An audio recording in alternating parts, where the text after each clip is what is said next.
स्वागत है दोस्तों आप सभी का आपके अपने यूट्यूब चैनल प्ररूप पर। तो दोस्तों आ जाइए, सभी लोग एक बार क्लास में सभी लोग आ जाएंगे और अपने सभी दोस्तों को शेयर कर देंगे। जितने भी आपके दोस्त हैं जो भी तैयारी करते हैं सभी को शेयर कर देंगे, क्योंकि आज साइंस का जो है वो मैराथन क्लास है।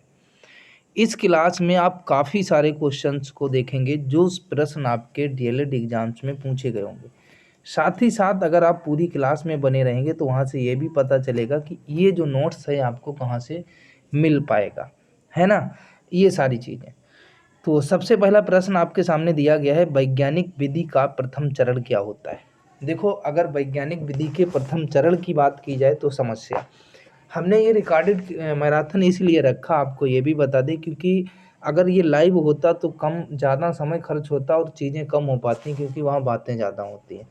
अब यहाँ पर बातें आप लोग आपस में ही कर सकते हैं, हमसे कोई बात नहीं कर सकते। हम अपने काम पर फोकस करेंगे और आपको भी लगे कि आपको अपने काम पर ही फोकस करना चाहिए तो बातें बंद, काम पर फोकस करिए।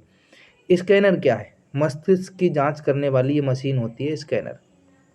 प्रौद्योगिकी के विकास से मानव जीवन में परिवर्तन हुआ है। समुद्री तल पर दाब मापी के पारे की ऊंचाई कितनी होती है? 76 सेंटीमीटर होती है। दाब के मात्रक की बात करें तो न्यूटन प्रति मीटर स्क्वायर होता है। दाब का मात्रक क्या होता है? न्यूटन प्रति मीटर स्क्वायर। अगला है, किसी वस्तु को जल में पूर्णतः डुबोने पर उस पर लगने वाला उत्प्लावन बल जो होता है वो वस्तु का भार अतः वस्तु सतह पर तैरेगी, ये होता है ना। मूल रोम किन में पाया जाता है? तो जड़ में मूल रोम पाया जाता है। पुष्प का नरभाग कौन सा होता है? पुंकेसर बोलते हैं। म्यूकर किसे कहा जाता है? तो फफूंदी को म्यूकर कहते हैं। खमीर क्या होता है? एक कोशिकीय होता है। अणुजीव का प्रकार क्या है? तो बैक्टीरिया, फफूंदी, खमीर यानी ईस्ट, ये अणुजीव के प्रकार होते हैं। बहुकोशिकीय संरचना फफूंदी होती है। खमीर का महत्व होता है एल्कोहल बनाने में, बैंकिंग उद्योग जो होता है, और औषधि निर्माण में इसका प्रयोग किया जाता है। साधारण कमरे के तापक्रम में जीवाणु तथा एंजाइम तेजी से करते हैं, क्या करते हैं? वृद्धि करते हैं, यानी उनमें बढ़ोतरी होती है तेजी से। भोजन संरक्षण की विधि है तो आंसर क्या रहेगा? निर्जलीकरण विधि होती है। भोजन को संरक्षित करने की एक मुख्य विधि क्या है? तो ठंडी विधि जिसको बोलते हैं। किस नदी बेसिन में सबसे अधिक भूगर्भीय जल संसाधन मिलता है? तो गंगा सिंधु में मिलता है सबसे अधिक। सोग नदी कहते हैं तो दामोदर पश्चिम बंगाल में स्थित है। महासागरों, अगला क्वेश्चन आपके सामने क्या है? महासागरों में स्थल के डूबे भाग को क्या कहा जाता है? तो महाद्वीप यानी मग्न तट कहा जाता है। क्या कहा जाता है? महाद्वीप कहा जाता है, मग्न तट। खान एवं खनिज अधिनियम पारित हुआ तो सन 1948 में खान एवं खनिज जो अधिनियम था उसको पारित किया गया। अभ्रक का उपयोग किया जाता है तो विद्युत उपयोग में अभ्रक का उपयोग करते हैं, ठीक है। वे पदार्थ जिन पर पड़ने वाला प्रकाश आंशिक रूप से निर्गत होता है क्या कहलाता है? अल्प पारदर्शक कहलाता है। किस प्रकाश स्रोत से उपछाया नहीं बनती? तो बिंदु प्रकाश स्रोत से उपछाया नहीं बनती है। जब पृथ्वी की उपछाया से होकर चंद्रमा गुजरता है तब क्या होता है? खंड चंद्रग्रहण होता है। क्या होता है? खंड चंद्रग्रहण होता है। सूर्य के सबसे निकट ग्रह कौन से हैं? तो बुध जो है ये सूर्य के सबसे निकट ग्रह है। क्षुद्र ग्रह पट्टी किन किन ग्रहों की कक्षाओं के बीच है? तो मंगल और बृहस्पति के बीच पाई जाती है क्षुद्र ग्रह पट्टी, है ना। ध्रुव तारा किस दिशा की पहचान है? तो भैया उत्तर दिशा की पहचान है। तारे हमें छोटे दिखाई देते हैं, इसका कारण क्या है? दूरी की वजह से। किसमें कार्बन पाया नहीं जाता? तो नमक में कार्बन नहीं पाया जाता है। प्रकृति में कार्बन पाया जाता है मुक्त एवं यौगिक दोनों अवस्थाओं में। कुकिंग गैस यानी जिसको एलपीजी बोलते हैं, किसकी मात्रा अधिक है? तो इसमें ब्यूटेन की मात्रा अधिक होती है। कार्बन का क्रिस्टलीय रूप कैसा होता है? ग्रेफाइट, याद रखना। अगला है, रक्त में किस चीज की मात्रा अधिक हो जाने से मधुमेह रोग होता है? तो ग्लूकोज की। मधुमेह किससे संबंधित होता है? तो चयापचय से संबंधित होता है। स्त्रियों में मधुमेह होने की संभावना किस अवस्था में होती है? तो गर्भावस्था में होती है। मधुमेह रोग कैसा है? तो एक वंशानुक्रम रोग है। मधुमेह में किस दवा को रोगी को दिया जाता है? तो इंसुलिन को दिया जाता है। किसके संकुचन के कारण हृदय की मांसपेशियां सिकुड़ती हैं? तो आंसर रहेगा हृदय के संकुचन के कारण। जब हृदय में संकुचन होता है तो हृदय की मांसपेशियां कैसी हो जाती हैं? सिकुड़ जाती हैं। आगे चले, आयु बढ़ने के साथ साथ क्या कमज़ोर होता जाता है? तो जैसे जैसे आपकी आयु बढ़ती जाती है वैसे वैसे आपकी धमनियाँ कमज़ोर होती जाती हैं। एक स्त्री का रक्तचाप एक सामान्य आदमी की तुलना में कितना होता है? थोड़ा कम होता है। उच्च रक्तचाप कितने प्रकार का होता है? तो 3 प्रकार का। कान्हा राष्ट्रीय पार्क कहाँ स्थित है? मध्य प्रदेश में है। अगला है, प्रोजेक्ट टाइगर की स्थापना कब हुई? तो 1973 में प्रोजेक्ट टाइगर की स्थापना हुई थी। कब हुई थी? 1973 में। गिरि उद्यान किस जंतु के लिए संरक्षित है? तो आंसर रहेगा शेर के लिए। जलीय वातावरण में पाए जाने वाला पौधा कौन सा है? तो सिंघाड़ा। पर्यावरण में सम्मिलित है तो प्राकृतिक पर्यावरण और सांस्कृतिक पर्यावरण, ये पर्यावरण में सम्मिलित होते हैं। पर्यावरण अनुकूलन है काहे का? बाह्य एवं आंतरिक अनुकूलन है पर्यावरण। जल वाष्प के द्रव में बदल जाने की प्रक्रिया को क्या कहा जाता है? संघनन कहा जाता है। अगला है, बर्फ का ताप कितना होता है? तो भैया 0 डिग्री सेल्सियस होता है। द्रवों में ऊष्मा का संचरण होता है, संवहन के द्वारा होता है। ऊष्मीय ऊर्जा का मात्रक क्या है? तो कैलोरी है।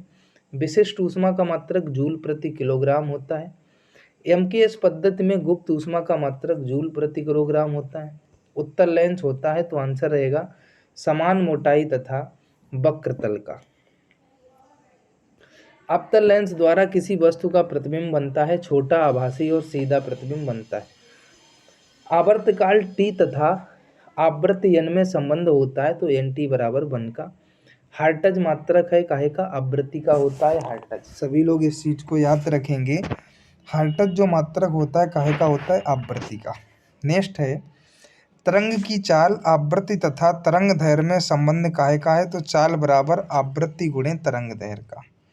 वायु में ध्वनि तरंगें होती हैं, कैसी होती हैं? केवल अनुदैर्घ्य तरंगें होती हैं। आगे अब हम चलेंगे, ये तो हमारे कुछ क्वेश्चन थे ऑप्शनल जो आपसे पूछे जा सकते हैं। आगे जानेंगे दैनिक जीवन में विज्ञान एवं प्रौद्योगिकी के बारे में। देखो, वैज्ञानिक विधि क्या होती है? समस्या समाधान की क्रमबद्ध, सुनिश्चित और सुव्यवस्थित विधि को ही वैज्ञानिक विधि कहा जाता है ना? किसको कहा जाता है? क्रमबद्ध, सुनिश्चित और सुव्यवस्थित विधि को। इसके निम्न चरण कहे गए हैं कौन कौन सा? नंबर 1 जिज्ञासा होता है, नंबर 2 परीक्षण होता है, नंबर 3 निरीक्षण एवं विश्लेषण होता है, नंबर 4 अभिलेखन होता है, नंबर 5 नए प्रयोग होता है। इसके निम्न चरण होते हैं। आगे हम लोग जानेंगे प्रसिद्ध वैज्ञानिक एवं उनके आविष्कार जो रहे हैं, किनके द्वारा कौन सी चीज़ का आविष्कार किया गया, आपको ये पता होना चाहिए। तो वैज्ञानिक नाम और एक तरफ आविष्कार एवं खोज दी गई। एडिसन के द्वारा विद्युत बल्ब की खोज की गई है ना? जो बल्ब हम लोग जलाते हैं ना, इसकी खोज किसके द्वारा की गई है? एडिसन के द्वारा की गई है। गैलीलियो के द्वारा दूरबीन की खोज की गई है। मार्कोनी के द्वारा रेडियो की खोज की गई है। अलेक्जेंडर फ्लेमिंग के द्वारा पेंसिलिन की खोज की गई है। ऑटो हान के द्वारा परमाणु बम की खोज की गई है। जेम्स वाट के द्वारा भाप का इंजन, इसकी खोज की गई है। ग्राहम बेल के द्वारा टेलीफोन की खोज की गई है। न्यूटन के द्वारा गुरुत्वाकर्षण का नियम, इसकी खोज की गई है। चैडविक के द्वारा न्यूटन की खोज की गई है। जगदीश चंद्र बसु, इन्होंने पौधों में चेतना की खोज की। होमो जहांगीर भाभा के द्वारा अंतरिक्ष किरणों की खोज की गई। एम.एन. साहा के द्वारा तापीय आयनीकरण की खोज की गई। Doctor CV. रमन के द्वारा रमन प्रभाव और जे.जे. थॉमसन के द्वारा इलेक्ट्रॉन की खोज। इंडोस्कोप क्या है? देखो, इंडोस्कोप जो होता है आपको बता दें, पेट के अंदर जो समस्याएं होती हैं उसकी जांच के लिए इंडोस्कोपी की जाती है। मनुष्य के मुख के माध्यम से एक नली और कैमरा जो है वो पेट के अंदर भेजा जाता है, उससे शरीर की जांच की जाती है ना? शरीर के अंदरी भागों की जांच इंडोस्कोपी के द्वारा होती है, जो इंडोस्कोपी होती है। ठीक है। ईमेल क्या है? यह इलेक्ट्रॉनिक डाक सेवा है ईमेल, है ना? आप कोई भी चीज़, कोई भी पत्र, कोई भी लेखन आप किसी व्यक्ति तक पहुंचाना चाहते हैं तो उसके मेल के माध्यम से उस तक पहुंचा सकते हैं तुरंत, विद इन सेकेंड, है ना? वैसे जो डाक सेवा होती है वो बहुत लंबा समय लेती है, उसका लंबा प्रोसेस होता है। ईमेल के माध्यम से आप तुरंत भेज सकते हैं। ठीक है। आगे दाब तथा वैज्ञानिक यंत्र की अगर हम लोग बात करें, दाब और वैज्ञानिक यंत्र की जब बात करें, जिसमें वायुमंडलीय दाब की बात करते हैं। देखो, पृथ्वी के चारों तरफ से वायु से घिरी है। जो पृथ्वी है अपने चारों तरफ से किससे घिरी है? वायु से। पृथ्वी के चारों ओर वायु का यह आवरण वायुमंडल कहलाता है। वायुमंडल लगभग 100 किलोमीटर की ऊंचाई तक फैला हुआ है।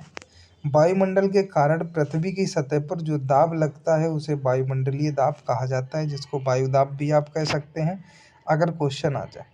बात अब करेंगे उत्प्लावन बल की। उत्प्लावन बल क्या होता है? द्रव्य का वह गुण जिसके कारण वह वस्तुओं पर ऊपर की ओर एक बल लगाता है, उसे जो है उत्प्लावन बल कहते हैं। आपसे अगर क्वेश्चन आ जाए उत्प्लावन बल किसे कहा जाता है भाई, तो द्रव्य का वह गुण जिसके कारण वह वस्तुओं पर ऊपर की ओर एक बल लगाता है, उसको क्या कहते हैं? उत्प्लावन बल कहते हैं। ईंट को पानी में डुबोने पर ईंट द्वारा अपने आयतन के बराबर हटाए गए पानी द्वारा ईंट पर ऊपर की ओर बल लगता है, इस बल को उत्प्लावन बल कहते हैं।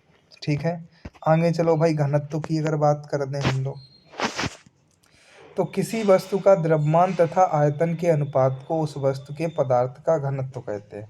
घनत्व इक्वल टू होता क्या है? द्रव्यमान बटे आयतन। इसका किलोग्राम मीटर क्यूब इसका मात्रक होता है, याद रखिएगा। ठीक है, क्योंकि द्रव्यमान को किलोग्राम में मापते हैं, आयतन को मीटर में मापते हैं, तो इस प्रकार से हो जाएगा। घनत्व को डी से प्रदर्शित करते हैं, द्रव्यमान को एम से, आयतन को बी से। तो डी बराबर आपका एम अपान बी भी हो जाएगा, के जी अपान एम क्यू, है ना। जैसे जल का घनत्व 1000 के जी एम अपान एम क्यू है। ठीक है। साइकिल पंप तथा फुटबॉल पंप में प्रमुख अंतर क्या है? देखो भाई, साइकिल पंप में चमड़े का बांसर बाल्ब का कार्य करता है, जबकि फुटबॉल पंप में नली में पड़ी गोली बाल्ब का कार्य करती है। देखो, जो साइकिल पंप जो होता है उसमें क्या होता है? एक चमड़े का बाल लगा दिया जाता है, जिससे आप जब हवा भरेंगे तो हवा तो उसमें भर जाएगी, लेकिन हवा निकलेगी नहीं, क्योंकि हवा निकलने की उसमें जगह नहीं रहती है। जब हवा वापसी मारेगी तो बाल सिकुड़ जाता है। उसी प्रकार जब फुटबॉल में जब आप हवा भरेंगे तो हवा तो भर जाएगी, गोली वहाँ से हट जाती है। जैसे ही आप हवा भरना बंद करेंगे तो वापसी हवा जब मारेगी तो गोली उस छिद्र को बंद कर देगी जहाँ से हवा भरी गई थी। तो ये क्या होता है? साइकिल पंप और फुटबॉल पंप में प्रमुख अंतर होता है। अगला है जीव जंतुओं के बाह्य एवं आंतरिक अंगों के कार्यों में विविधता की अगर बात की जाए, तो भैया सबसे पहले बात आती है जीव जगत की। देखो, समस्त जीव धारियों का संसार ही जीव जगत कहलाता है। इसमें सजीवों का अध्ययन किया जाता है। जीव जगत को दो भागों में विभाजित किया गया है। नंबर एक कोशिकीय जीव, नंबर दो है बहुकोशिकीय जीव। अब देखो, अगर हम बात करें एक कोशिकीय जीव की, अगर आपसे पूछ लिया जाए एक कोशिकीय जीव का वर्णन कीजिए, तो शरीर जिनकी एक कोशिका से बने हो, जिनका शरीर एक कोशिका से बना हो, उनको एक कोशिकीय जीव कहा जाता है। जैसे जीवाणु हो गए, ईस्ट हो गए, अमीबा हो गया, क्लेमाइडोमोनास हो गया, पैरामीशियम हो गया, ये सारे के सारे क्या हैं? एक कोशिकीय जीव है। बहुकोशिकीय जीव की बात करें तो शरीर जो होता है अनेक कोशिकाओं से मिलकर बना रहता है। जैसे मक्खी हो गया, हाइड्रा हो गया, केंचुआ हो गया, बरगद हो गया, कुकुरमुत्ता हो गया, ये सभी क्या होते हैं? बहुकोशिकीय जीव होते हैं, जिनका शरीर बहुकोशिकाओं से मिलकर बनता है। आगे बात करेंगे सजीवों में होने वाली प्रमुख जैविक क्रियाएं कौन कौन सी हैं। जो सजीव होते हैं उनमें जो प्रमुख जैविक क्रियाएं होती हैं वो कौन कौन सी? नंबर एक, वो संवेदनशील होते हैं। नंबर दो, भोजन की आवश्यकता होती है। नंबर तीन, श्वसन क्रिया होती है। नंबर चार, जीवों में वृद्धि होती है। नंबर पाँच, प्रजनन क्षमता होती है। नंबर छः, कोशिका से मिलकर बने होते हैं। ये सारे सजीवों में होने वाली मुख्य जैविक क्रियाएं। अगर श्वसन क्रिया की बात करें तो ऑक्सीजन युक्त वायु को अंदर खींचना और कार्बन डाइऑक्साइड से संबद्ध वायु को बाहर निकालना ही श्वसन क्रिया है। जैसे हम लोग श्वसन क्रिया करते हैं तो क्या करते हैं? ऑक्सीजन को अंदर की ओर ले जाते हैं और कार्बन डाइऑक्साइड को बाहर की ओर निकालते हैं, तो ये क्या होता है? श्वसन क्रिया होती है। उत्सर्जन की बात करें तो शरीर में होने वाली विभिन्न क्रियाओं के फलस्वरूप विभिन्न पदार्थों का विघटन होता रहता है, जिसके फलस्वरूप अनेक हानिकारक तथा अवशिष्ट पदार्थ बनते रहते हैं। इन पदार्थों का शरीर से बाहर निकलना ही उत्सर्जन कहलाता है। यह कार्य जिन अंगों द्वारा किया जाता है उसे उत्सर्जी अंग कहते हैं, है ना। जंतुओं में पाए जाने वाले विभिन्न अंग तंत्रों से संबंधित अंगों के नाम की अगर बात की जाए तो देखो, अंग तंत्र हैं एक तरफ, संबंधित अंग हैं। सबसे पहले उत्सर्जन, तो भैया वृक्क होता है, मूत्र वाहिनी होती हैं, मूत्राशय होता है, मूत्र मार्ग होता है, ये क्या होते हैं, उत्सर्जन तंत्र होते हैं। पाचन तंत्र के अंतर्गत मुख आता है, आहार नाल आती है, यकृत आता है जिसको लीवर कहते हैं, आमाशय आता है। श्वसन तंत्र की बात करें तो नाक आता है, श्वास नली आती है, श्वसन नलिका आते हैं, फेफड़े आते हैं। परिसंचरण तंत्र की बात करें, रुधिर वाहिकाएं और हृदय आता है। अंतःस्रावी ग्रंथि की बात करें, तंत्र की बात करें तो पीयूष ग्रंथि आती है, थायराइड आती है, अधिवृक्क ग्रंथि आती है। तंत्रिका तंत्र की बात करें तो मस्तिष्क आता है, मेरुरज्जु आती है, तंत्रिकाएं आती हैं। पेशी तंत्र की बात करें तो पेशी ऊतक आते हैं। जनन तंत्र की बात करें तो वृषण आता है नर में, अंडाशय आता है मादा में। कंकाल तंत्र की बात करें तो हड्डियां आती हैं। आगे चलो, जंतुओं में श्वसन क्रिया की बात करें कि किस में कहाँ से श्वसन क्रिया होती है, आपसे क्वेश्चन आ सकता है, बहुत इंपॉर्टेंट पॉइंट है। मछली की अगर बात करें तो गलफड़ों द्वारा होता है मछलियों में। केंचुआ की अगर बात करें तो त्वचा के माध्यम से होता है। तिलचट्टा मक्खी की और तितला की बात करें तो वायु नलिकाओं के द्वारा होता है। पक्षियों की बात करें तो वायु कोषों के द्वारा होता है। स्तनधारी की बात करें तो फेफड़ों के द्वारा होता है। मेढक की बात करें तो जल में रहते हुए त्वचा द्वारा और थल पर रहते हुए फेफड़ों के द्वारा। मेढक जो श्वसन क्रिया करता है जब तक जल में रहता है तब तक त्वचा के माध्यम से करता है, जब स्थल पे आ जाता है यानी पृथ्वी पे आ जाता है तो फेफड़ों के माध्यम से करता है। अगला है जीवों में पाई जाने वाली विभिन्नताएं। जीवों में मुख्यतः 6 प्रकार की विभिन्नताएं होती हैं। नंबर 1 है आकृति में विभिन्नता, नंबर 2 है आकार में विभिन्नता, नंबर 3 है आदतों में विभिन्नता, नंबर 4 है रहन सहन में विभिन्नताएं, नंबर 5 है आवास में विभिन्नताएं, नंबर 6 है परिवेश में विभिन्नताएं। ये 6 प्रकार की विभिन्नताएं पाई जाती हैं। आगे चलेंगे, प्रचलन अंग की बात करेंगे। आने जाने में जंतु जिन अंगों का उपयोग करते हैं उन्हें प्रचलन अंग कहते हैं। जंतुओं में प्रचलन की आवश्यकता मुख्यतः अग्र कार्यों के लिए होती है, ठीक है, जैसे आहार यानी भोजन की प्राप्ति के लिए, नंबर 2 शत्रुओं से सुरक्षा के लिए, नंबर 3 है प्रजनन के लिए। अब देखो यहाँ पर क्या है, स्थल पर रहने वाले जंतुओं में पैर, जल में रहने वाले जंतुओं में पाद अथवा परखने, और हवा में उड़ने वाले जंतुओं में पाद तथा पंख, ये चीज़ें होती हैं। पक्षियों में 2 प्रकार के प्रचलन अंग पाए जाते हैं, नंबर 1 पैर, नंबर 2 पंख। पैर क्या करते हैं, 4 अंगुलियां होती हैं, सिरों पर लंबे व नुकीले नाखून रहते हैं, भूमि पर चलना रहता है, शिकार पकड़ने में मदद करते हैं। पंख क्या करते हैं, दिशा परिवर्तन में सहायता करते हैं। एक जोड़ी पंख रहते हैं यानी 2 पंख होते हैं, अग्रपाद के रूपांतर हैं, हवा में उड़ने में सहायता प्रदान करते हैं, ये सारी चीज़ें। आगे बात करेंगे, सांप, छिपकली तथा मेढक द्वारा जीभ से लेने वाला कार्य। देखो, सांप, छिपकली और मेढक जो होते हैं अपनी जीभ से सूंघने, छूने, सुनने का कार्य करते हैं, जबकि मेढक जीभ द्वारा शिकार करता है। जो सांप और छिपकली होते हैं ये जीभ से सूंघने का भी कार्य करते हैं, जीभ से सुनने का भी कार्य करते हैं। मेढक जीभ के द्वारा क्या करता है, शिकार पकड़ने का कार्य करता है, ठीक है। तंत्र की बात करें तो शरीर में घटित होने वाली समस्त क्रियाओं के नियमन और नियंत्रण करने वाले संस्थान को क्या कहा जाता है, तंत्रिका तंत्र कहा जाता है। इसमें मुख्य रूप से 3 भाग होते हैं, एक मस्तिष्क होता है, एक रीढ़ रज्जु होती है, नंबर 3 तंत्रिकाएं होती हैं। रीढ़ रज्जु की अगर बात करें तो मनुष्य का मस्तिष्क आगे चलकर बेलनाकार खोखली रचना में परिवर्तित हो जाता है, इसे रीढ़ रज्जु कहते हैं।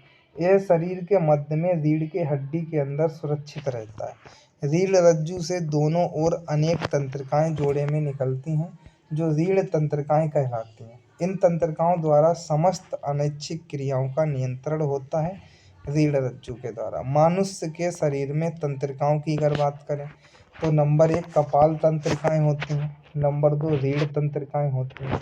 देखो कपाल तंत्रिकाओं की अगर बात करेंगे आप, तो ये मुख्य रूप से संवेदी तंत्रिकाएं हैं। ये तंत्रिकाएं ज्ञानेंद्रियों से उद्दीपनों को ग्रहण करती हैं और मस्तिष्क तक सूचनाएं जो है वो पहुंचाती हैं। रीढ़ तंत्रिकाएं क्या करते हैं? ये तंत्रिकाएं शरीर की समस्त अनैच्छिक क्रियाओं का नियंत्रण करती हैं। इन तंत्रिकाओं का जाल आंतरिक अंग तथा त्वचा में फैला रहता है, आप सभी लोग याद रखेंगे। सूक्ष्म जीवों की दुनिया की बात करें तो देखो सूक्ष्म जीव और अणुजीव वह जीव जो सादा आंखों से दिखाई नहीं देते हैं, जिन्हें देखने के लिए हम लोग सूक्ष्मदर्शी यंत्र का प्रयोग करना पड़ता है, ऐसे जीवों को अणुजीव कहते हैं। अणुजीव मुख्य रूप से 3 प्रकार के होते हैं। देखो भाई, जिन जीवों को आप खुली आंखों से नहीं देख सकते हैं, जिन जीवों को देखने के लिए हमको सूक्ष्मदर्शी की आवश्यकता पड़ती है, उन जीवों को ही अणुजीव कहा जाता है, उन जीवों को ही सूक्ष्मजीव कहा जाता है। ये चीज़ आप सभी लोग याद रखेंगे अच्छे से, ठीक है। शुक्राणु अथवा बैक्टीरिया, नंबर 2 होता है फफूंदी, नंबर 3 होता है खमीर, जिसको ईस्ट बोलते हैं। आगे चलो, बैक्टीरिया की लाभप्रद क्रियाएं क्या क्या हैं। नंबर 1 है कृषि और बैक्टीरिया, नंबर 2 है उद्योग और बैक्टीरिया, नंबर 3 है, इससे कृषि और बैक्टीरिया के बाद उद्योग और बैक्टीरिया के जो पार्ट हैं वो है डेयरी उद्योग, अगला है सिरका का निर्माण, अगला है चमड़ा उद्योग, ठीक है। अगला अगर ईस्ट और खमीर से लाभ की बात करें तो नंबर 1 है डबल रोटी बनाने में उपयोग, नंबर 2 है एल्कोहल युक्त पेय पदार्थों में उपयोग और पोषक महत्व को लेकर के, ठीक है। अणुजीव की अगर बात करें तो सभी अणुजीव एक कोशिकीय होते हैं। नंबर 1 4 वर्गों में बांटा गया है, मृतोपजीवी जीवाणु, नंबर 2 परजीवी जीवाणु, नंबर 3 है सहजीवी जीवाणु, नंबर 4 है आत्मपोषी जीवाणु। मृत पदार्थ पर उगना तथा उनसे पोषण प्राप्त करना ही अणुजीवों का कार्य है। पोषण के लिए जंतु पौधे या मनुष्य पर निर्भर रहते हैं, आप सभी लोग जानते हैं। सहजीवी जीवाणु पोषण के लिए दूसरों पर निर्भर, पोषिता को हानि नहीं पहुंचाते बल्कि उनके लिए सहायता प्रदान करते हैं सहजीवी जीवाणु, याद रखना। प्राकृतिक संपदा का संरक्षण एवं ब्रह्मांड, देखो खनिज पदार्थ की अब हम लोग बात करते हैं। चैप्टर अगला है आपका खनिज उन प्राकृतिक संसाधनों को कहते हैं जो शैलों से प्राप्त होते हैं। खनिज पदार्थ भूप्रकृति से प्राप्त ऐसे पदार्थ हैं जिनमें एक विशेष प्रकार की रासायनिक संरचना पाई जाती है। आप सभी जानते हैं कि खनिज पदार्थों को कहाँ से प्राप्त किया जाता है? भाई पृथ्वी से ही तो प्राप्त किया जाता है खनिज पदार्थों को। तो जो खनिज पदार्थ हैं इनको उन प्राकृतिक संसाधनों को कहते हैं जो शैलों से प्राप्त है।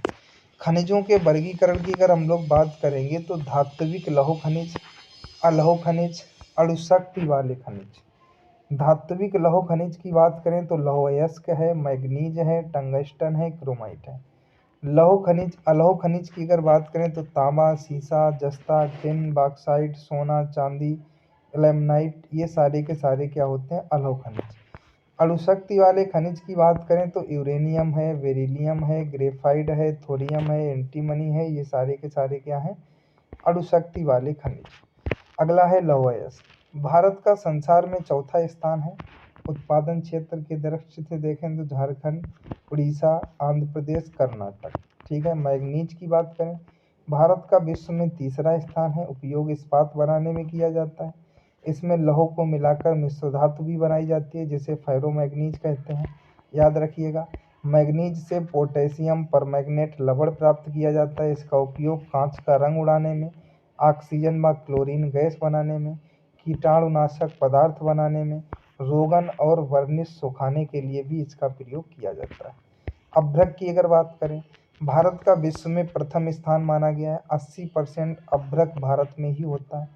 इसका उपयोग बिजली के सामान बनाने में होता है, विद्युत निरोधक होता है ये।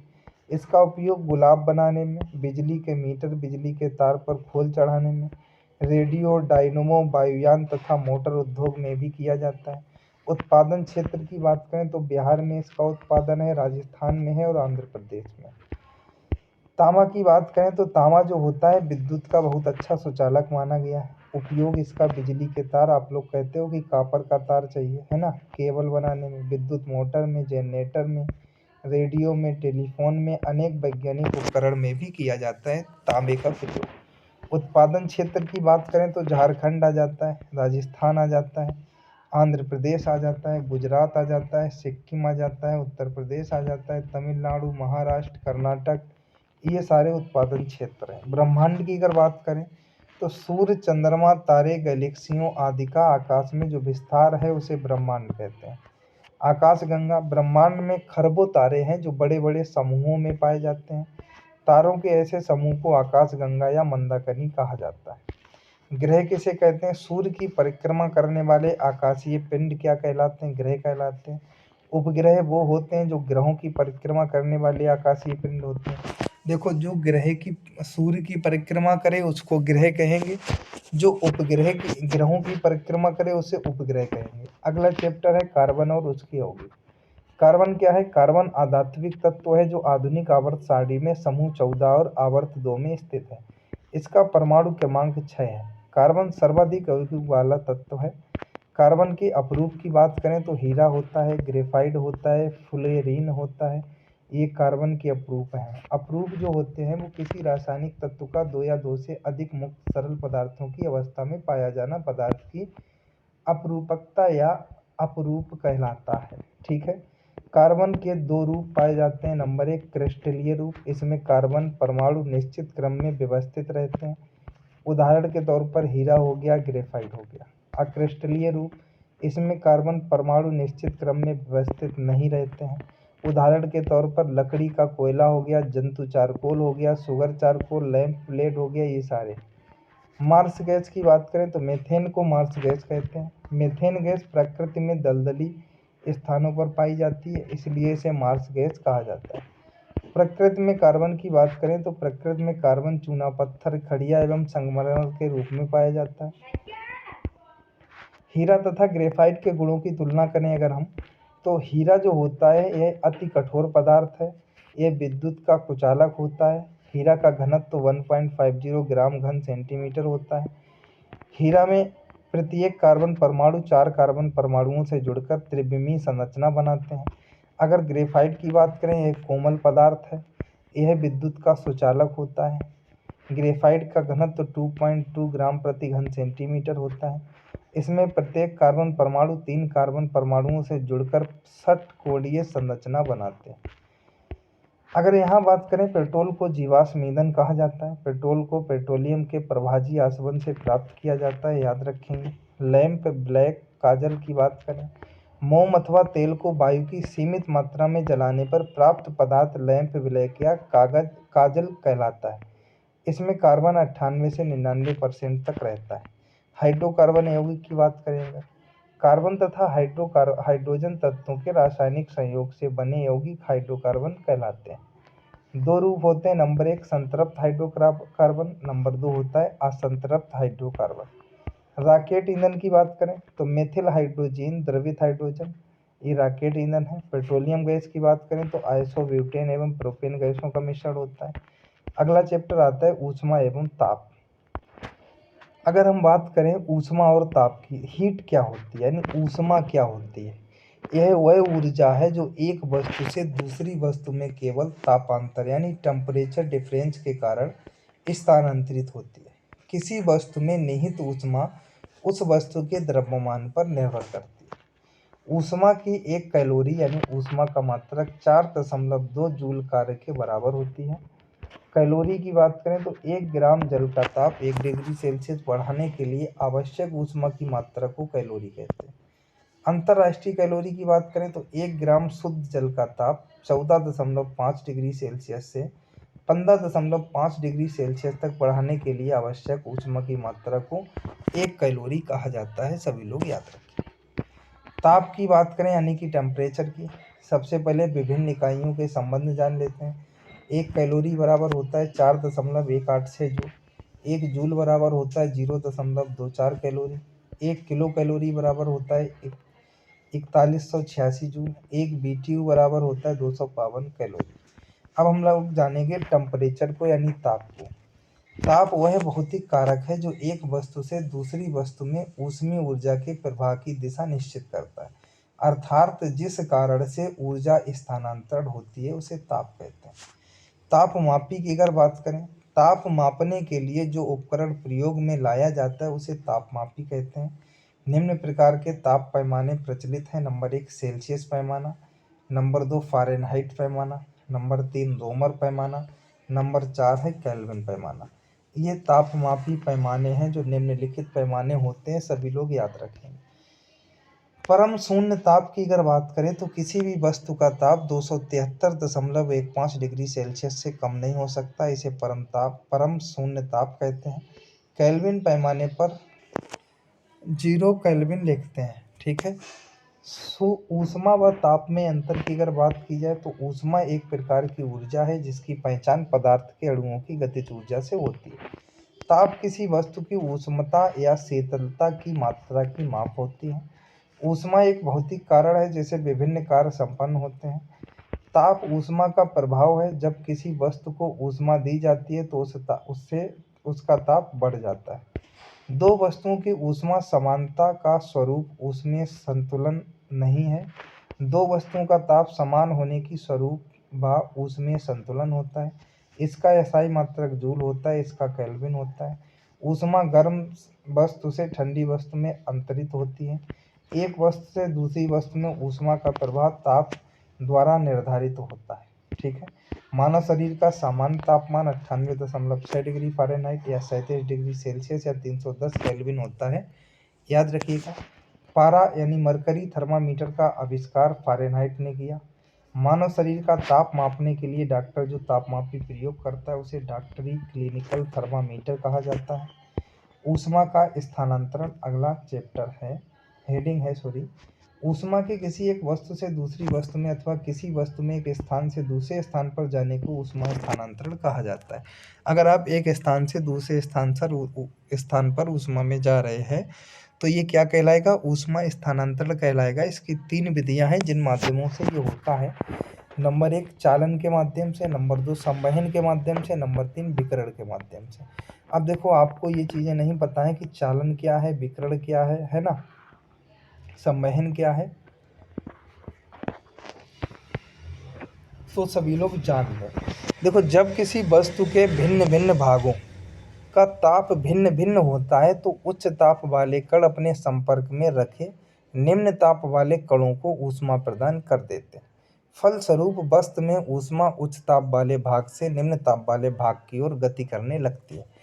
ऊष्मा स्थानांतरण की ऐसी विधि जिसमें वस्तु के कण अपने स्थान को नहीं छोड़ते हैं उसको चालन कहते हैं, है ना। जिसमें जो वस्तु के कण हों वो अपने स्थान को ना छोड़ें उसको ही चालन कहा जाता है। उदाहरण के तौर पर धातु की छड़ का एक सिरे का गर्म होने पर दूसरा भी गर्म हो जाता है।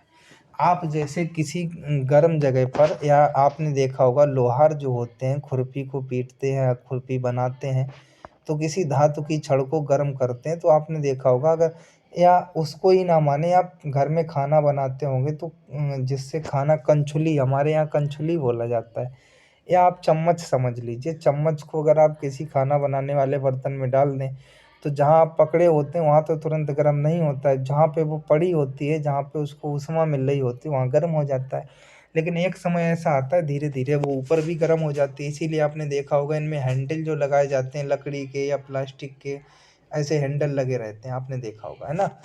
इसी प्रकार से सुचालक क्या होता है, कंडक्टर जिसको बोलते हैं। जिन पदार्थों से होकर ऊष्मा का चालन सरलता से हो जाता है उन्हें चालक कहते हैं। ऐसे पदार्थों की ऊष्मा चालकता अधिक होती है। सभी धातु, अम्लीय जल, मानव शरीर ऊष्मा के अच्छे चालक हैं।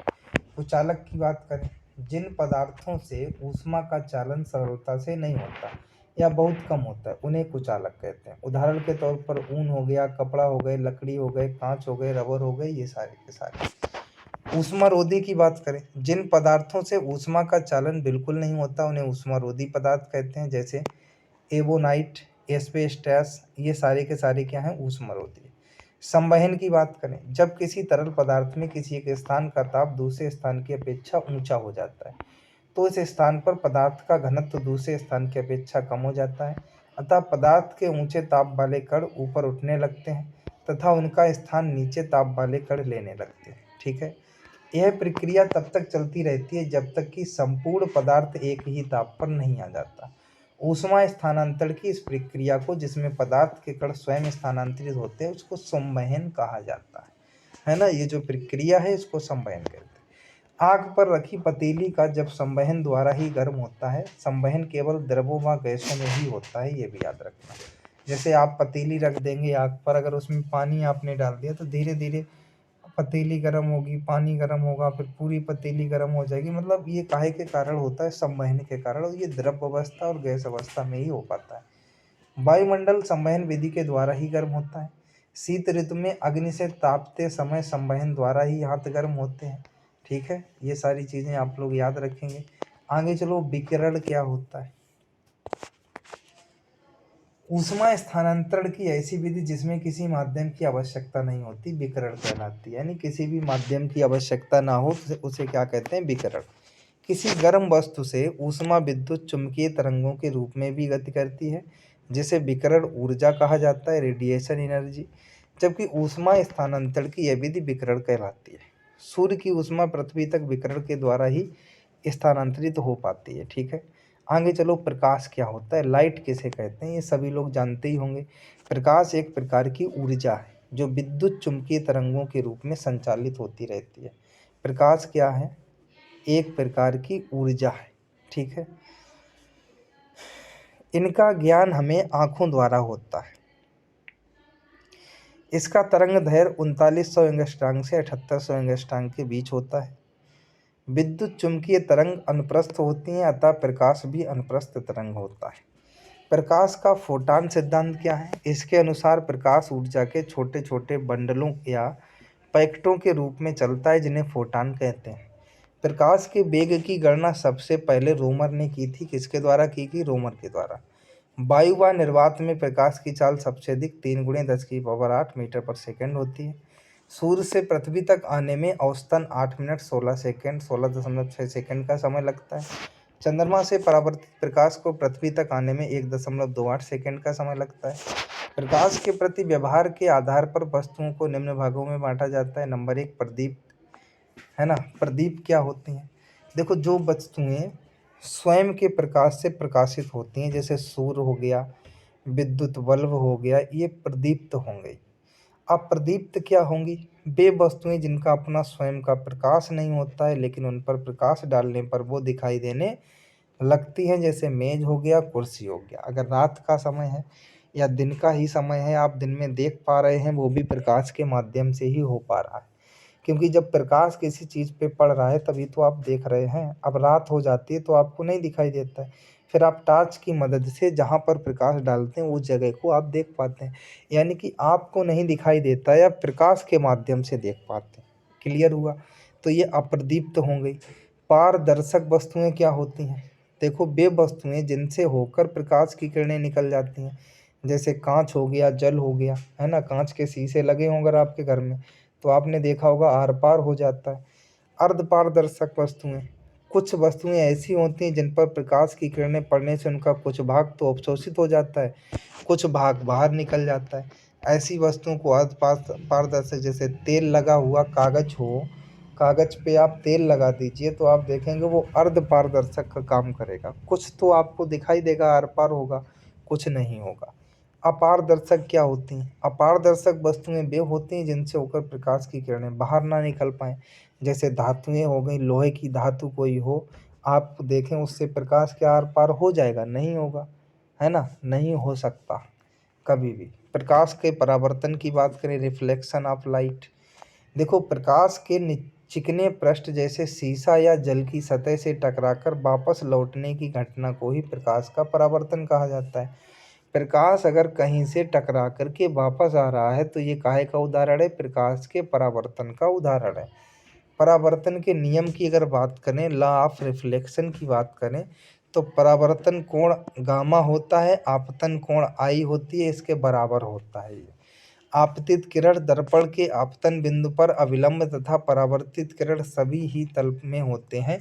आपने ये हाई स्कूल में पढ़ा होगा, परावर्तन का नियम आपने देखा होगा। ये आपतित किरण जा रही है और यहाँ से रिफ्लेक्ट हुई, परावर्तित हुई और इस तरफ चली जा रही है। ये आपका अभिलंब है। आपने इस प्रकार से पढ़ा होगा 10th में। यानी आपतित किरण किसी तल से टकराकर परावर्तित हो जाए उसे क्या कहते हैं? परावर्तन का नियम कहा जाता है। जिस पृष्ठ से टकराकर प्रकाश की किरण मुड़ती है उसे परावर्तक पृष्ठ कहा जाता है। जैसे कि ये पृष्ठ रखा हुआ था, ये क्या है? ये परावर्तक पृष्ठ है। परावर्तक पृष्ठ पर आने वाली किरण को आपतित किरण एवं परावर्तक पृष्ठ से दूर जाने वाली किरण को परावर्तित किरण कहते हैं। जैसे ये किरण आई तो ये आपतित किरण हो गई, इधर गई तो ये परावर्तित किरण हो गई। आपतित किरण पृष्ठ के जिस बिंदु पर पड़ती है उस बिंदु पर परावर्तक पृष्ठ से समकोण बनाती रेखा को अभिलंब कहते हैं। अभिलंब और आपतित किरण के बीच का कोण आपतन कोण एवं अभिलंब और परावर्तक किरण के बीच का कोण परावर्तन कोण कहलाता है। प्रकाश के अब अपवर्तन की बात करें। जब प्रकाश एक माध्यम से दूसरे माध्यम में तिरछा प्रवेश करता है तो दूसरे माध्यम में इसके संचरण की दिशा परिवर्तित हो जाती है। इस परिघटना को प्रकाश का अपवर्तन कहा जाता है। प्रकाश के अपवर्तन का कारण विभिन्न माध्यमों में प्रकाश की चाल का अलग अलग होना है। जब प्रकाश विरल माध्यम से सघन माध्यम में जाता है तो प्रकाश किरण अभिलंब की ओर झुक जाती है, और जब सघन माध्यम से विरल माध्यम में जाता है तो प्रकाश किरण अभिलंब से दूर हट जाती है। जैसा कि आप चित्र में देख पा रहे होंगे, जब प्रकाश की किरण विरल माध्यम से सघन माध्यम में आ रही होगी तो कुछ आपतित जो किरण है कुछ दूर हट जाती होगी, है ना? इस प्रकार से आ रही है। इसके बाद में अगर आप सघन माध्यम से विरल माध्यम में देख रहे होंगे तो इस प्रकार से आकर के फिर ये तिरछी हो जा रही है ना? तो ये दोनों की चीज़ें होती हैं, और जो ये कोण बनता है लंब अभिलंब से इस किरण का, इसके बीच का कोण होता है अपवर्तन कोण। ठीक है, याद रखिएगा। अपवर्तन के नियम क्या होते हैं? आपतित किरण, अपवर्तित किरण तथा दोनों माध्यमों को पृथक करने वाले पृष्ठ के आपतन बिंदु पर अभिलंब एक ही तल में होते हैं। दो माध्यमों के युग्म के लिए अपवर्तनांक का मान दोनों माध्यमों में प्रकाश की चाल पर निर्भर करता है। जैसे माध्यम 2 का माध्यम 1 के सापेक्ष अपवर्तनांक क्या होगा? माध्यम 1 में प्रकाश की चाल बटे माध्यम 2 में प्रकाश की चाल। अगर कभी क्वेश्चन आ जाए तो आप लोग इसी फार्मूले के अकॉर्डिंग लगा देंगे। प्रकाश के परावर्तन के कुछ उदाहरण। जल से भरे किसी बर्तन अथवा तालाब आदि की पेंदी वास्तविक गहराई से कुछ ऊपर उठी हुई प्रतीत होती है। आपने देखा होगा कि कभी आप गिलास में जल ले लें, कभी आप बड़े बर्तन में जल ले लें, तो आप देखते होंगे जो उसकी पेंदी होती होगी वो आपको कुछ अपने स्थान से ऊपर उठी हुई। जब आप बाहर गिलास को देखते होंगे तो लंबा दिखता होगा, अंदर देखने लगते होंगे तो आपको ऐसा प्रतीत होता होगा कि पेंदी ऊपर आ गई। अगला है, जल के अंदर पड़ी हुई वस्तु या मछली की आभासी गहराई वास्तविक गहराई से कम प्रतीत होती है। जैसे आप जल का कटोरा लीजिए, उसमें कोई वस्तु डाल दीजिए तो आपको ये लगेगा कि कम गहराई में है, जितनी गहराई होगी उससे कम गहराई प्रतीत होगी। अगला है, सूर्योदय तथा सूर्यास्त के समय सूर्य की आकृति चपटी या अंडाकार प्रतीत होना। ठीक है, आगे चलो। डिफ्रेंशिएशन ऑफ लाइट, प्रकाश का विवर्तन। प्रकाश को अवरोध के किनारों पर थोड़ा मुड़कर उसकी छाया में प्रवेश करने की घटना को विवर्तन कहते हैं। जो प्रकाश का आपको अवरोध के किनारों पर, जहाँ पर अवरोध होता है, थोड़ा मुड़कर उसकी छाया में प्रवेश करने की जो घटना रहती है, अपने स्थान से थोड़ा मुड़ जाना, ये क्या कहलाता है? प्रकाश का विवर्तन। जैसे किसी अपारदर्शी वस्तु हो द्वारा बनने वाली छाया अपने किनारों पर बहुत सुदृढ़ नहीं होती है। उदाहरण के तौर पर प्रकाश के प्रकीर्णन की अगर बात करें, जब प्रकाश किसी ऐसे माध्यम से गुजरता है जिसमें धूल तथा अन्य पदार्थों के अत्यंत सूक्ष्म कण होते हैं तो इनके द्वारा प्रकाश की सभी दिशाओं में प्रसारित हो जाता है। इस घटना को प्रकाश का प्रकीर्णन कहा जाता है। ठीक है, बैंगनी रंग के प्रकाश का प्रकीर्णन सबसे अधिक, लाल रंग का सबसे कम होता है, याद रखना। आकाश का रंग नीला जो दिखाई पड़ता है वो प्रकाश के प्रकीर्णन के कारण ही दिखाई देता है। अब बात करेंगे बड़ विक्षेपण। आपने इसको भी पढ़ा होगा प्रिज्म वाला 10th में। जब सफ़ेद प्रकाश की किरण किसी प्रिज्म से गुजरती है तो अपवर्तन के पश्चात प्रिज्म के आधार की ओर झुकने के साथ साथ विभिन्न रंगों में विभाजित हो जाती है।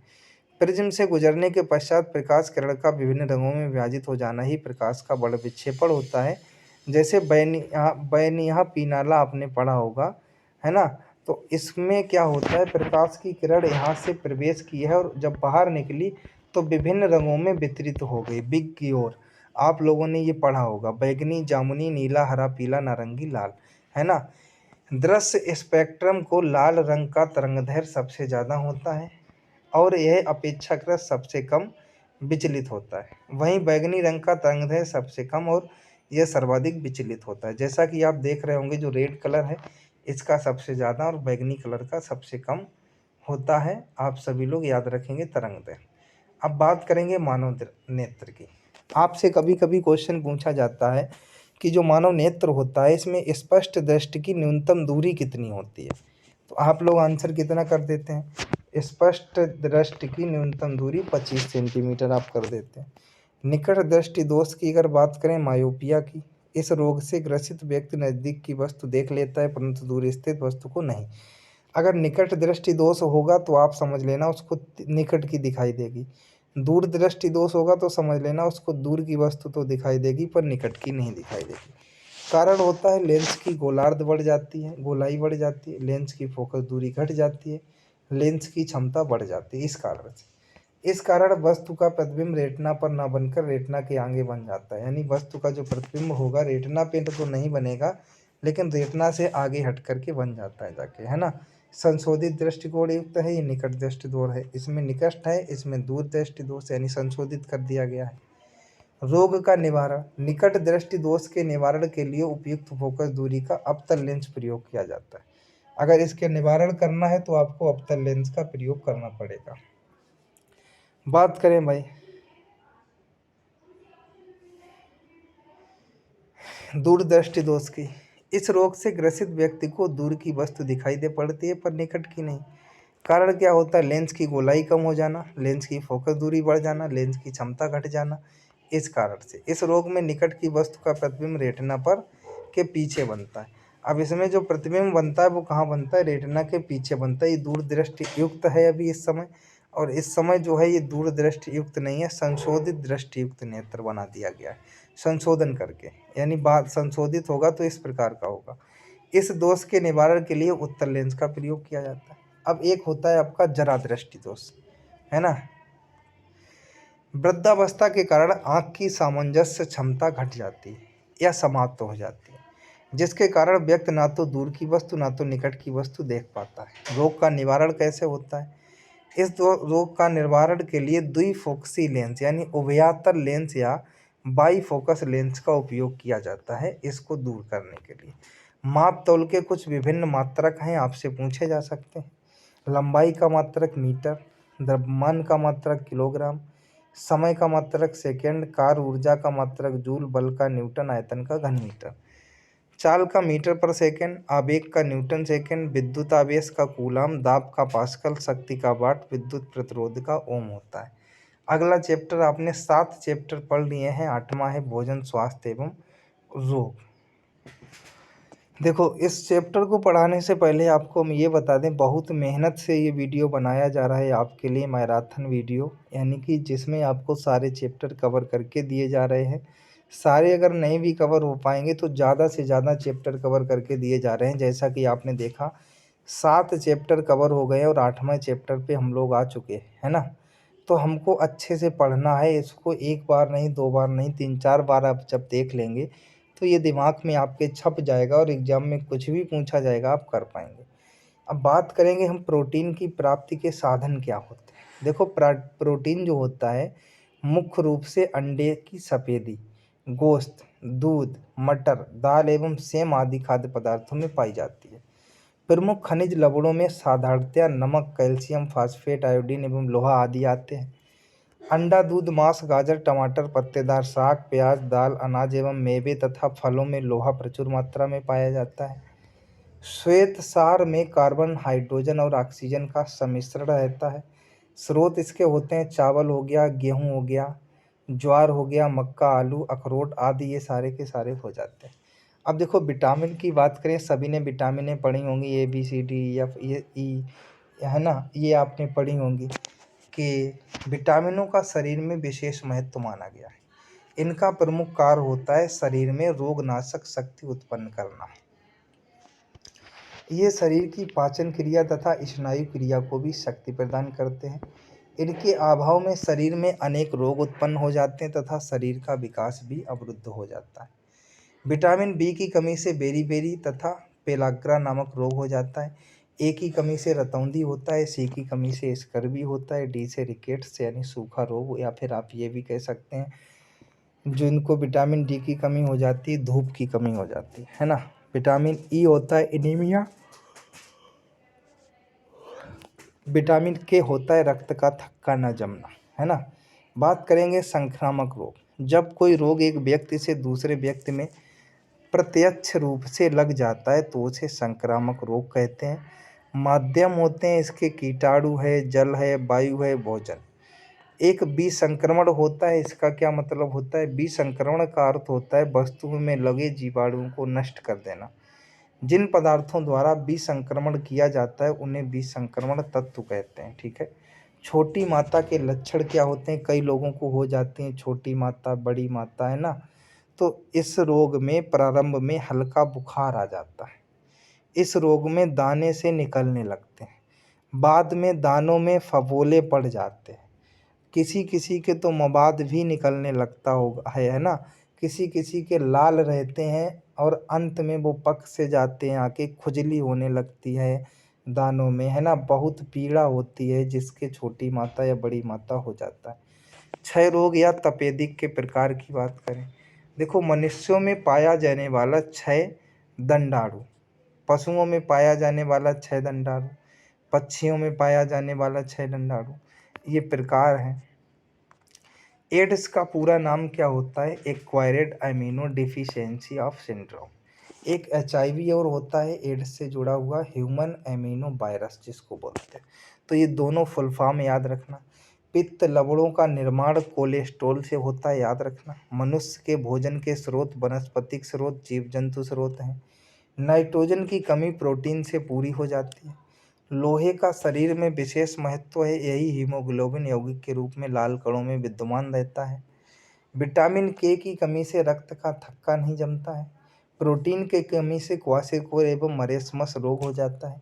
विटामिन डी की कमी से सूखा रोग यानी रिकेट्स तथा स्त्रियों में मृदुलास्थि रोग हो जाता है। विटामिन ई की कमी से स्त्रियों में बांझपन, गर्भपात, पुरुषों में नपुंसकता आदि आ जाती है। 5 रोग वाहक जीवाणुओं के अगर नाम की बात कर दी जाए तो नंबर 1 बैक्टीरिया होता है, नंबर 2 निस्पंदी विषाणु होते हैं, नंबर 3 बहुकोशिकीय जीवाणु होते हैं, नंबर 4 किरण रोग एक के कीटाणु होते हैं, नंबर 5 फफूंदी होती है। अगला पॉइंट है बड़ी माता रोग बेरोला मेजर से फैलता है। प्लेग संक्रामक रोग जो है चूहों में पाए जाने वाले जीवाणु पिस्सू द्वारा फैलता है। हैजा रोग मक्खी द्वारा फैलता है। इस रोग के जीवाणु को वाइब्रा कोलेरा कहते हैं।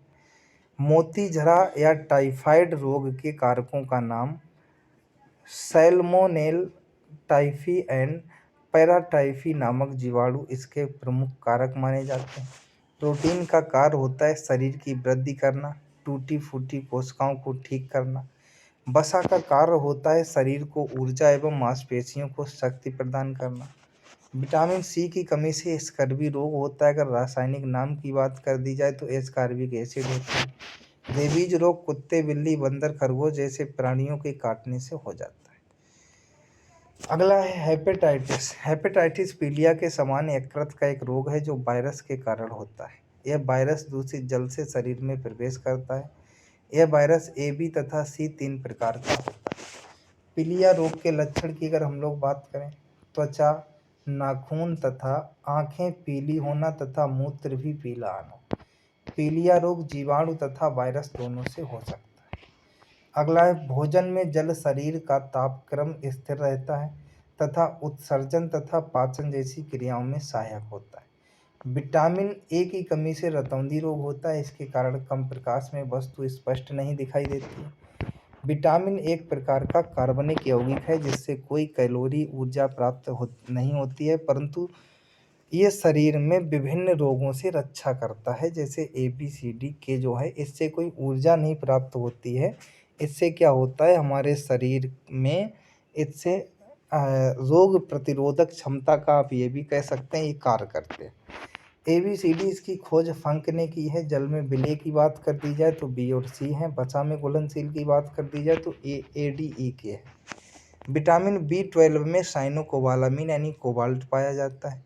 ये ट्रिक भी है, एडेक भी कह सकते हैं, इसको कीड़ा भी कह सकते हैं, कुछ भी कह सकते हैं। ट्रिक है रथ पर एक ट्रॉफी। विटामिन A राशि रेटिनाल, रतौंधी संक्रमण का खतरा। विटामिन B थायमीन है, बेरी होता है। विटामिन C एस्कॉर्बिक एसिड है, स्कर्वी मसूड़ों का फूलना। विटामिन D कैल्सीफेरॉल रासायनिक नाम है, रिकेटस रोग है। विटामिन E टोकोफेरॉल रासायनिक नाम नपुंसकता रोग है। विटामिन K फिलोक्विनोन रक्त का थक्का न बनना, ये रासायनिक नाम है, ये रोग है। विटामिन E को ब्यूटी विटामिन भी कहा जाता है। पपीते में मुख्य रूप से विटामिन C पाया जाता है। विटामिन E को प्रजनन विटामिन भी कहते हैं। आँख के कुछ जीवाणु विटामिन A का संश्लेषित करते हैं। विटामिन C लौह के अवशोषण में मदद करता है। कुछ नया क्या आप जानते हैं? क्या नया है देखो भाई। विटामिन P रासायनिक नाम होता है निकोटिनेमाइड। विटामिन P इसकी कमी से कोशिकाएं दुर्बल हो जाती हैं एवं उनमें प्रतिरोधक शक्ति कम हो जाती है, याद रखना सभी लोग। विटामिन वे पदार्थ हैं जो शरीर के सामान्य प्रक्रिया को पूरा करने के लिए ज़रूरत है। विटामिन का आविष्कार फंक ने 1911 में किया था। यह एक ऐसा कार्बनिक यौगिक है जिससे शरीर को ऊर्जा प्राप्त नहीं होती है। वसा, प्रोटीन, कार्बोहाइड्रेट शरीर को ऊर्जा देते हैं। ये शरीर में रोग प्रतिरोधक क्षमता से लड़ने में कार्य करने का काम करता है। अगर इसकी कमी हो जाती है तो हमारे शरीर में कोई ना कोई रोग हो जाता है। अगर विटामिन A की कमी हो जाएगी तो भैया रतौंधी रोग हो जाएगा। विटामिन B की कमी हो जाएगी तो बेरी रोग हो जाएगा। जैसा विटामिन वैसा रोग। शरीर का पदार्थों से ऊर्जा प्राप्त करने का क्रम कार्बोहाइड्रेट है, वसा है, प्रोटीन है। घुलनशीलता के आधार पर विटामिन 2 प्रकार के हैं, जल में घुलनशील, वसा में घुलनशील। याद रखिएगा कौन कौन से विटामिन किस में घुलनशील है। मानव शरीर अपनी विटामिन की ज़रूरतों को पूरा करने के लिए बाहर से भोजन पदार्थों के रूप में ग्रहण करता है, किंतु विटामिन D और विटामिन K का संश्लेषण यानी निर्माण शरीर के अंदर होता है। यहाँ तक हम लोगों ने पढ़ा, आज हम लोगों ने बहुत कुछ चीज़ों को जाना इस क्लास के माध्यम से। आगे भी जानेंगे प्रकाश की उपस्थिति क्या है, इन विटामिनों को जानेंगे, विषाणु को जानेंगे, सारी चीज़ों को आगे भी जानेंगे, अच्छे से सारी चीज़ों को आगे भी पढ़ेंगे। लेकिन इसके पहले आप लोग अगर हमारे चैनल पर पहली बार हैं तो चैनल को सब्सक्राइब ज़रूर कर लें। थोड़ा और बचा है, वो एक वीडियो के माध्यम से बचा आपको बता दिया जाएगा, क्योंकि अब थोड़ा हम थक गए हैं। तो इस वीडियो में इतना ही, मिलते हैं नेक्स्ट वीडियो में। थैंक यू दोस्तों, जय हिंद, वंदे मातरम।